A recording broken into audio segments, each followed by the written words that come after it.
প্রিয় দর্শক, আসসালামু আলাইকুম। আপনারা সবাই কেমন আছেন? আশা করছি আপনারা সবাই অনেক ভালো আছেন।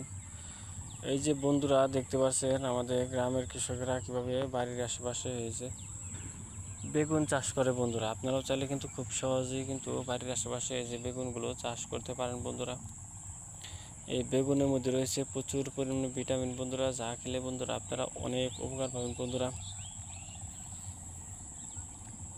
এই যে বেগুন গাছের পাতা দেখতে পাচ্ছেন এবং এই যে বেগুন গাছগুলো আপনারা দেখতে পাচ্ছেন, তো এগুলা আমাদের বাড়ির আশেপাশে চাষ করা হয়, যা কিনা আমরা নিজেরাই চাষ করে থাকি।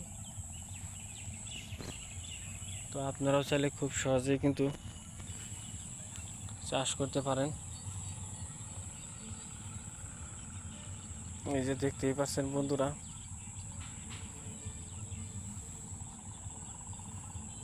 এটাকে সবজি বলা হয়। এই সবজিগুলো খেতে খুবই সুস্বাদু। বন্ধুরা, বাড়ির আশেপাশে আপনারা চাইলে খুব সহজ উপায়ে কিন্তু এই সবজিগুলো চাষ করতে পারেন।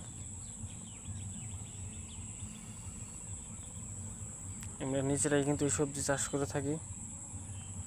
সবজি খেতে খুবই সুস্বাদু। বন্ধুরা, এই যে ফুল দেখতে পাচ্ছেন, কীভাবে সবজিগুলো চাষ করুন। বন্ধুরা, প্রথমে আপনার এই বেগুনের বীজগুলো আপনারা আনার পর বন্ধুরা,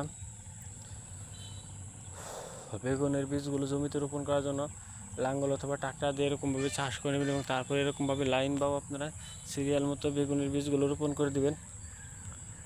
তাহলে দেখবেন যে 15 থেকে 20 দিনের মধ্যে আপনাদের বেগুন গাছে বেগুন হয়ে যাবে এবং সেই বেগুনগুলো আপনারা চাইলে নিজেরাও খেতে পারবেন এবং চাইলে বাজারে আপনারা নিজেরাও বাড়ির আশেপাশে আত্মীয় স্বজনদেরকেও এই বেগুনগুলো দিতে পারেন। বন্ধুরা, যদি আমাদের এই ভিডিওটি ভালো লেগে থাকে তাহলে বন্ধুরা অবশ্যই আপনারা আমাদের এই ভিডিওটি আপনাদের বন্ধুদের মাঝে শেয়ার করে দিবেন।